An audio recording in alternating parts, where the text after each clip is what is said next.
সম্প্রতি ৩৬ জুলাই নামক একটি আবাসন প্রকল্পের ব্যয় বিশ্লেষণে দুর্নীতির অভিযোগ উঠেছে।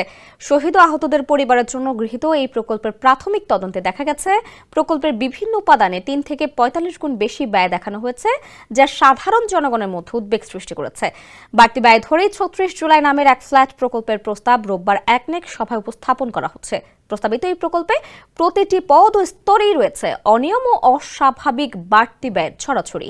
এই প্রকল্পটি অন্তর্বর্তী সরকারের সময় শুরু হলেও এর ব্যয়ের অস্বাভাবিকতার জন্য বিভিন্ন কর্মকর্তারা একে অপরের উপর দায় চাপাচ্ছেন। কেউ কেউ দাবি করছেন প্রকল্পের দ্রুত বাস্তবায়নের চাপে এই ধরনের ভুল হয়েছে। তবে কেন নিয়মিত যাচাই বাছাই ছাড়াই এসব ব্যয় অনুমোদন করা হয়েছে তার স্পষ্ট উত্তর কেউ দিতে পারেনি। ওয়ালটন এখন দেশের সীমানা পেরিয়ে পৌঁছে গিয়েছে ৫০টিরও বেশি দেশে।